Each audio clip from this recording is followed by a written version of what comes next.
nós tínhamos bip.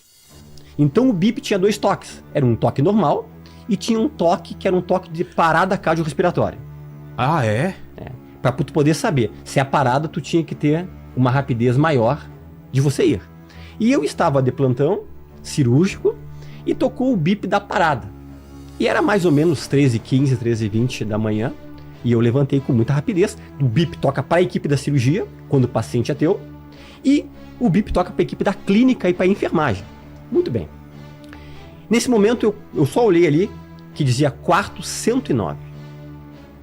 E eu desci muito rápido, e eu fui durante esse intervalo de tempo que eu fui de escada, não de elevador, eu fui só pensando assim, ó, Vilela, não pode ser o meu paciente, porque eu tinha um paciente no quarto 109, que nós tínhamos operado uma cirurgia, uma das maiores cirurgias da parte digestiva, chama-se DPT.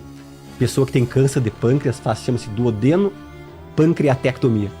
E eu fui pensando angustiado, não pode ser ele, porque era SUS e tinha 5 pacientes no quarto, e porque eu tinha falado para a família um dia antes que ele teria alta no outro dia, porque o pós-operatório realmente estava muito bom. E quando eu chego no quarto, para minha surpresa, quem é que tinha tido a parada cardiorrespiratória? O meu paciente. E aí estava lá já o pessoal da clínica, a enfermagem, e eu cheguei, e como o paciente era meu, quem assumiu toda a reanimação junto ali foi eu. E nós começamos a reanimar esse paciente, e eu, um jovem cirurgião, eu tive vários ensinamentos, até mesmo em relação a falar familiares, quando tá tudo certo para tu dar alta no outro dia, né? Se tudo transcorrer bem, se tudo continuar como está, uma frasezinha muda muita coisa. E nós começamos a reanimar esse paciente, e eu reanimei um paciente como nunca antes na minha vida, porque eu queria, era um paciente meu, nós lutamos por ele, e a reanimação normal, em qualquer lugar do mundo, tem uma convenção. Okay. É 30 minutos de reanimação. Você massageia, você faz... Tem coisa que nós chamamos de ambu, que é para colocar respiração, é feito adrenalina, é feito atropina, e é tudo muito bem sincronizado. Quando bateu 30 minutos, estavam meus colegas médicos junto ali também, e disseram, Lemos, como eu chamava na residência, meu sobrenome. Deu 30 minutos, eu disse, pessoal, vamos um pouquinho mais. Nós fomos mais 15 minutos. Porque depois de 30 minutos, durante nenhum momento ele voltou. Tem alguns pacientes que tu reanima, ele volta, e daqui a pouco ele para novamente e você continua a reanimação. Acontece isso. Não é se reanimou, acordou, tá tudo bem. Às vezes ele acorda, reanima e daqui a pouco para de novo. Às vezes para tu reanimar 3 vezes. Só que depois de 30 minutos, durante todos os 30 minutos, ele não voltou em momento algum. Ou seja, paciente morto 30 minutos. E tocamos até 45. Fica aquela linhazinha? Linhazinha. Com assistolia, fica ali aquela linhazinha. E chegou 45 minutos, aí tá o pessoal já impaciente comigo. Né? 13 e tanto da madrugada, enfermagem, paciente, tipo, né? Desiste, né? Lemos, por favor, não tem mais, acabou. Nesse momento, começou a acontecer algo que foi algo que impactou a minha vida. Algo que eu sei que foi um toque de Deus pra mim, pra dizer assim, olha o que tu tá fazendo com a tua vida.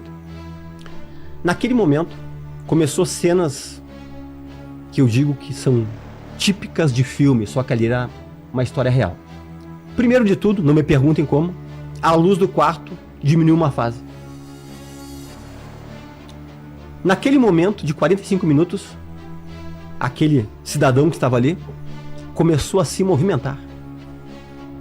E eu, como cirurgião, como médico, a gente sempre quer achar uma explicação plausível para não aceitar sobrenatural em hipótese alguma. Eu comecei a pensar, não, são algumas mioclonias que algumas pessoas podem se mexer depois da morte. Só que depois, para acontecer mioclonia, é logo depois que a pessoa morre. Sim. Ele já estava há 45 minutos, então não era mioclonia.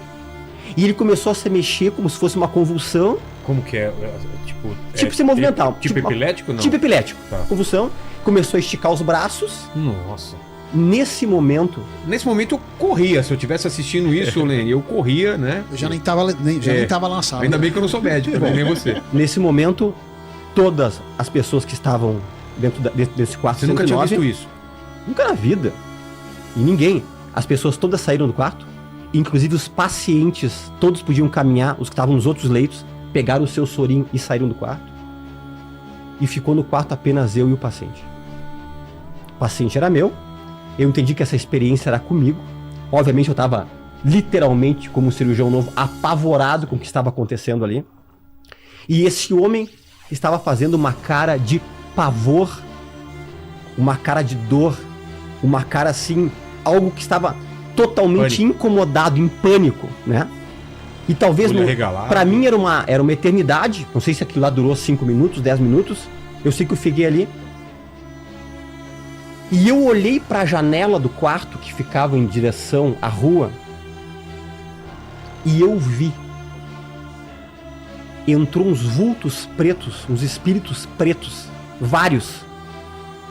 E entraram dentro desse homem pelo tórax dele. E quando adentraram, a cara de pavor e de medo foi maior ainda. E depois, quando saíram dele e saíram pela janela, aquele homem desfaleceu. O que foi claramente,